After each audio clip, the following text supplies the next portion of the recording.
Ibu bapak, saya akan membacakan dulu ini pertanyaan sisa dari Masjid Bojong Tanjung, Masjid Al Hikmah di Bojong Tanjung. Pertanyaan pertama yaitu, Ustadz, saya ingin meminta penjelasan atau sarah sabda Nabi yang mengenai ini. Sungguh benar-benar akan ada di kalangan umatku sekelompok orang yang menghalalkan zina, sutra, homer, dan alat musik. Apakah yang dimaksud menghalalkan di sini hukum asalnya haram? Jika begitu, bagaimana dengan hukum musik dengan hadis yang di atas? Ya, Bapak Ibu, setahu kami hadis yang ditanyakan itu bersumber dari sahabat Haris bin Malik, atau yang lebih populer disebut dengan Abu Malik Al-Asy'ari. Redaksi yang tercantum dalam riwayat Imam Al-Bukhari, sabda nabinya itu, la yakunanna min ummati, niscaya akan ada dari umatku aqwamun, suatu kaum, yastahiluna al-hira wal hariro wal khamro wal ma'azifa, yang menganggap halal yaitu perzinahan, sutra, khamr, dan alat musik. Itulah barangkali hadis yang ditanyakan. Untuk memahami maksud hadis ini, maka perlu melibatkan hadis yang lain yang kami sebut metode tafsir riwayah biriwayah, menjelaskan maksud Nabi oleh Nabi sendiri. Nah, ternyata Bapak Ibu, dalam hadis lain, misalkan dalam riwayat Imam Ibnu Majah, hadis itu dijelaskan konteksnya.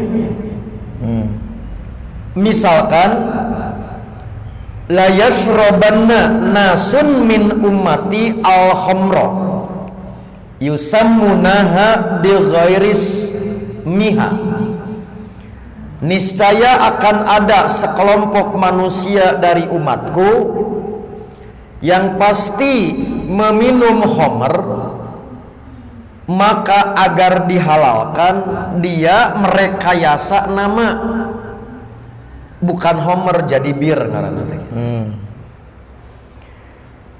Yu'zafu ala ru'usihim bil ma'azib wal mughanniyat, ketika teler maka didendangkan di dekat kepala-kepala mereka berbagai alat musik dan biduanita, maka yakhshifullahu bihim al-ardo, digoncangkan oleh Allah bumi, menenggelamkan mereka, wa yaj'alu minhum al-qiradata wal khonazira, oleh Allah dijadikan di antara mereka menjadi monyet-monyet dan babi-babi. Nah, lihat Bapak Ibu, berdasarkan hadis yang kedua, maka hadis yang pertama yang ditanyakan maknanya bukanlah haram secara zatnya. Al aslu pil gitari, al menangu da gitar mah teu boga beban kapan. Al aslu pil sulingi, al menangu, illa kecuali alat itu digunakan untuk sarana kemaksiatan. Ibu, saya percaya orang Katapang belum pengalaman mabuk, belum, kecuali mabuk kendaraan pakai antimo.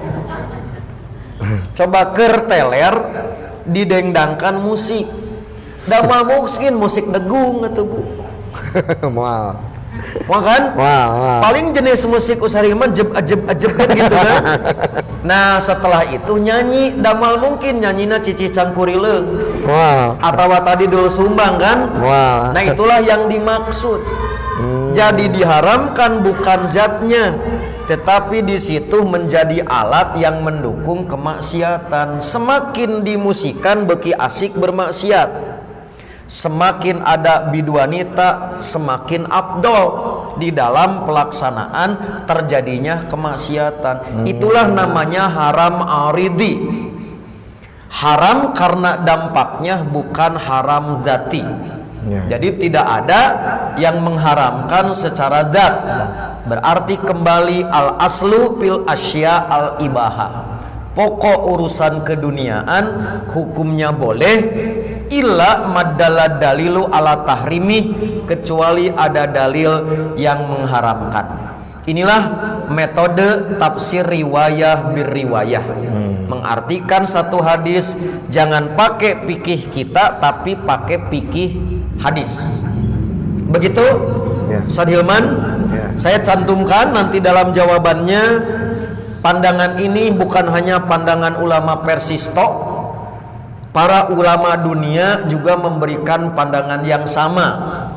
Misalkan ulama Kiwari, yaitu Syekh Dr. Wahbah Az-Zuhaili, kurang lebih dengan nada yang sama, redaksi yang berbeda, intinya seperti itu.